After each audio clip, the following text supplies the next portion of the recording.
reciba un cordial saludo de parte de los estudiantes de la Universidad Mariano Gálvez de la carrera de Criminología y Política Criminal, sexto semestre. En este momento nos encontramos frente a la iglesia de la primera iglesia fundada en Guatemala, en el departamento de Quetzaltenango, municipio de Salcajá, llamada la Ermita de la Concepción Conquistadora.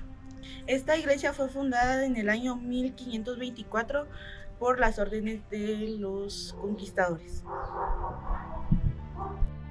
La Iglesia Católica tiene su origen en el siglo I después de Cristo, con las enseñanzas de la vida de Jesucristo en Judea. En el Imperio Romano, según la tradición cristiana, Jesús designó a sus apóstoles, especialmente a Pedro, como líderes de su comunidad. Tras la crucifixión, resurrección y ascensión de Jesús, los apóstoles difundieron su mensaje, estableciendo comunidades cristianas en diversas ciudades del Imperio Romano. Hacia el año 313, el emperador Constantino promulgó el Edicto de Milán, que legalizó el cristianismo en el Imperio Romano, la cual facilitó la expansión de la Iglesia. En el año 380, el cristianismo fue declarado religión oficial del Imperio con el Edicto de Salónica. A lo largo de los siglos, la Iglesia Católica se organizó y desarrolló su estructura jerárquica, con el Papa como su máxima autoridad.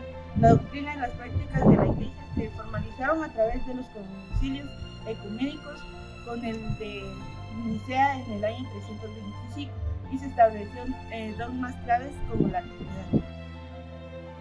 Desde el año 1900, la religión en Guatemala estaba marcada por una mezcla compleja de influencias indígenas, católicas, posteriormente protestantes, y se detalla cómo evolucionaron las corrientes religiosas en Guatemala.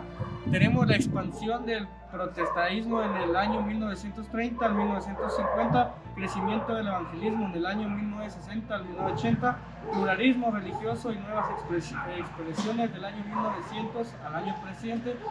Sigue siendo un país con una gran diversidad religiosa, donde las iglesias tienen una influencia importante y el sincretismo continúa presente en la vida de muchas comunidades indígenas.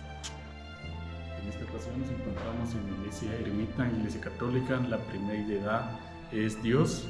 Posteriormente les haré una reseña histórica de lo que se encuentra en las imágenes aquí en el altar de la iglesia.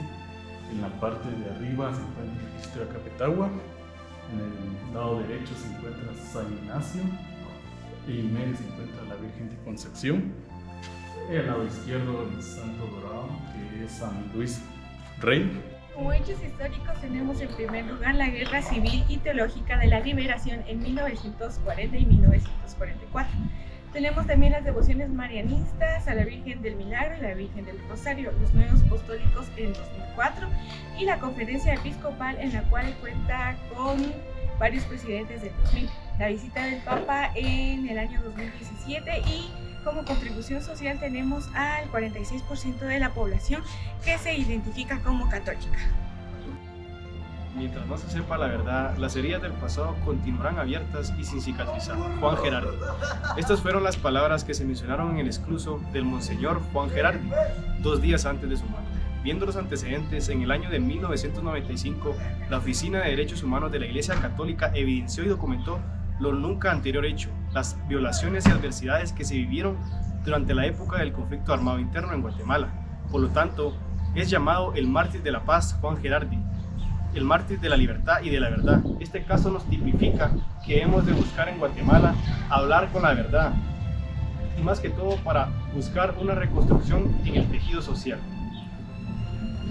Se le conoce como víctima a la persona que ha sufrido un daño, ya sea psicológico, social o físico, a la persona que ha tenido algún problema, ya sea en alguna iglesia o en la sociedad. Como clasificación de las víctimas tenemos en primer lugar a víctimas del abuso sexual, víctimas de abuso espiritual y víctimas de explotación económica o laboral. También tenemos las víctimas de abuso de poder o autoridad y las víctimas de discriminación o exclusión social. La Iglesia Católica también tiene un rol activo en la educación, especialmente a través de colegios y universidades. La Iglesia Católica contribuye a formar ciudadanos con una ética cristiana y un compromiso social. Les extendemos invitación a formar parte a la familia de la carrera de Criminología y Política Crítica, la cual es una ciencia multidisciplinaria para un país más justo y equitativo. Y conoceréis la verdad y la verdad os hará libre.